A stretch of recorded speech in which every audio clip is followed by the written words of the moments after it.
Welcome to our Orientation 2024-2025 video. We had some great feedback from last year's orientation in this format as the video at an in-person orientation day. As your head of school, it is a privilege to be an extension of your family. Now let's get started. In this video, I will be sharing with you some of the exciting new things we have going on this school year. The first thing we would like to discuss though is our orientation for in-person, which will be happening Friday, August the 2nd, starting at 8:30.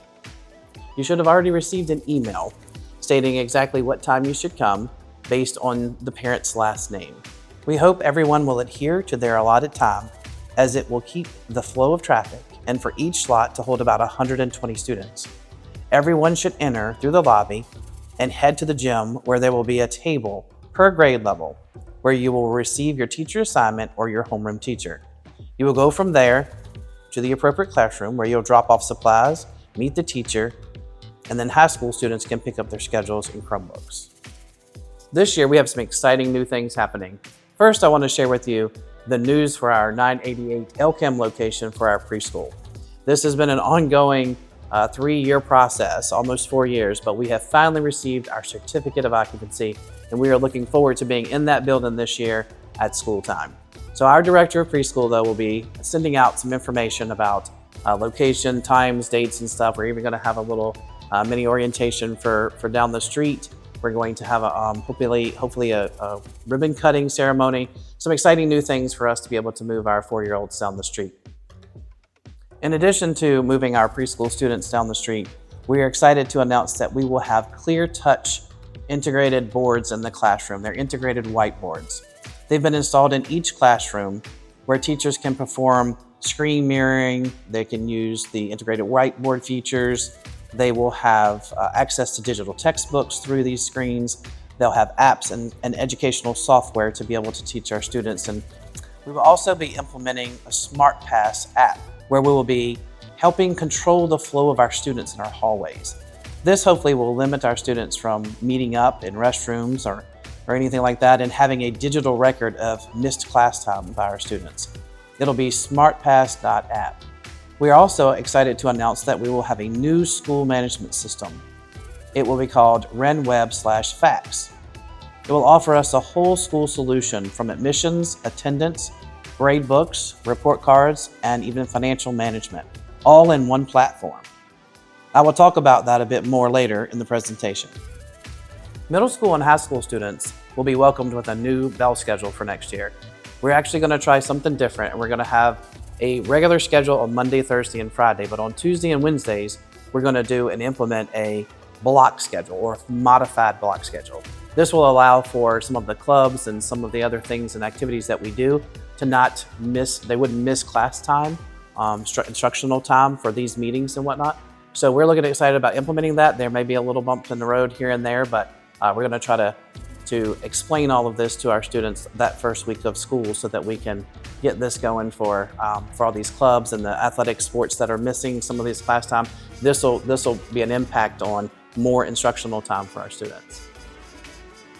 In little over a week, we will have a lot of people coming through our campus, dropping off and picking up students. So that first week of school, it is usually really cram-packed. So I'm asking you, please to be patient with one another and remember where to drop your students off or pick them up. Refer to the slide or refer to the email, which Ms. Marcy already sent out, noting where you need to drop your students off. If it is K through 3, you are into Elkham and you will drop off there. Athletics, you will drop off and you will walk using the playground entrance. 4 through 6 and preschool, you'll enter through Arrowhead and drop off behind inside of the church. For middle school and high school, you'll enter through Elkham and you'll drop off at the athletics building. Please note the times of drop off and pickup, which is indicated on the slide. This year, we are also going to be partnering with All Seasons Foods once again. Please log in to ahotlunch.com and log in to set up an account. Pre-K through 3 will be using a pre-order system, and 4 through 12 will be a la carte.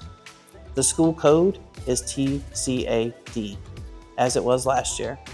Once logged in, if you have any questions or need assistance, please check on the software support button and they will help you. Our business office is located in the main lobby. When you enter in, it'll be on your left-hand side. They're more than happy to help you with any business office questions. Parents are responsible to ensure that all student accounts are paid in a timely manner. This will help avoid any late fees or any lockout status. Lockout status is initiated when families fail to pay tuition. Once the account is delinquent for 30 days for K-5 through 12, the parents will be notified by documented contact that the student cannot return to the classroom until a payment or suitable arrangement has been made. Students on lockout status will be marked as an unexcused absence and will be unable to make up work. Extended care charges are due upon receipt, if not paid promptly, each month. Refraining from the use of the program will be required until it's brought current. Please do not send any payments through your child's backpack or give it to their teacher. All payments will be made through the FACS Family Portal. Our scholarships will be deposited into the TCA account through automatic deposit. The scholarship provider will require the parent or guardian to electronically approve their student's payment quarterly before the provider can release scholarship funding to TCA. It is critical that parents and guardians maintain a current active email address with the scholarship provider to ensure timely parent approval. This will be a necessity in order to keep the accounts current. Failing to approve quarterly scholarship payments for their students may result in their students being placed on lockout, which I mentioned earlier. Just remember, parents are responsible to ensure that all student accounts are paid in a timely manner. We have updated our student handbook with a few changes this year. As you receive the student handbook, you'll notice that all of the underlined items are ones that have been changed or added completely. So I'm going to explain a few of those. I will not be all encompassing all the changes that we did, but I will highlight a few that I think are a necessity to express to you all tonight. Expulsion offenses that are inconsistent with attendance at TCA and will likely result in expulsion are the same ones that I discussed each year. I will now list them for you to fully understand that these offenses could result in expulsion and are likely to. They will automatically be suspended and they will be pending administrative review. The offense will be investigated and reviewed by administration, and of course parents will be notified. These offenses are possession on campus or a school-sponsored event of tobacco, illegal drugs, alcohol, or vaping materials. Preconceived violence, whether it be on social media, on campus, or at a school-sponsored event. And sexual activity on campus or at a school-sponsored event. Other important policies to note are our absences and tardies. There will be no more than 20 absences for any reason. This could possibly put promotion and graduation at risk. If there's a need for excused absences, please complete the Google form. 3 tardies will result in 1 school day absence, and there is a $5 fine for every tardy after 3 per quarter. Classroom tardies, there are 3 tardies per quarter allowed before detention. A tardy is considered to be 5 minutes after the start of class time. Anyone who is tardy to school must sign in at the front desk and receive a tardy pass. Any student that is absent from school, missed 4 periods or more, will not be eligible to participate in any after-school activities, including athletics. Also note, athletic fees are non-refundable.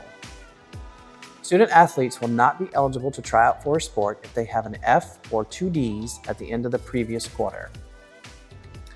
Now we're going to talk about the changes that we've added in the handbook, actual policies that we've added or changed. In your handbook, you'll see them as being underlined. I am going to mention a few. I will not encompass them all, but there will be some of the ones that I want to make sure and clear that you understand. For elementary students, Crocs are not permitted. The dress code for School Spirit Day on Fridays, we are changing to where students may still wear a TCA Spirit Wear shirt, which is purchased through the school uniform store, but homemade shirts are not allowed. TCA club shirts, class, athletic shirts, and Trinity Church shirts will also be permitted on Friday. These are the only shirts allowed. No other Christian shirts, no other outside shirts, even if they may be Christian, will be allowed.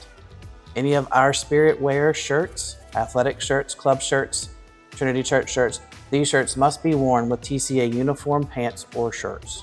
Homecoming and prom attire. These are obviously formal events, and girls' formal attire should not show excessive cleavage, bare tummies, high slits, bare backs, or use sheer material, which are all we have been in the handbook. It's been in the handbook for a while. But this year we're adding nor be form-fitting. Again, homecoming and prom attire, these dresses cannot be form-fitting. For field trips, students with 20 or more absences will not be eligible to attend any field trips or out-of-school travel, nor will they be eligible to participate in athletics. Please familiarize yourself with the field trip guidelines found on page 14 for all the updates and eligibility. Dual enrollment students must follow the makeup work guidelines of the college or university they are attending. Parent chaperones, please remember you are not allowed to bring other children on TCA field trips.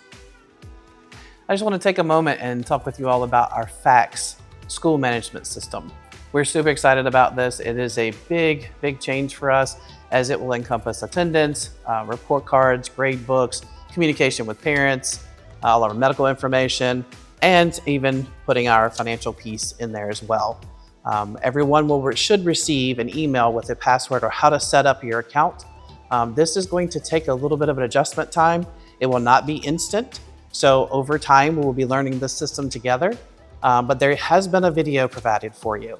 And so hopefully you have gotten that link. I sent that out as an email. If not, you need to go back to that email, check out that demo, that video, so you can see exactly what you're going to be looking at, and then look forward to more emails coming in that. We're still in this process of setting up that parent portal, but please make sure you understand that it's private, it's secure, and we will be able to get you that information. And there will also be a family app that will allow you to access on your mobile device. So look for more information soon on that and how to access that app. Thank you for watching our orientation video. As usual, if you have any questions, please reach out to the office. We'll be glad to assist you. Thanks again, and we're excited about what the future holds for this year.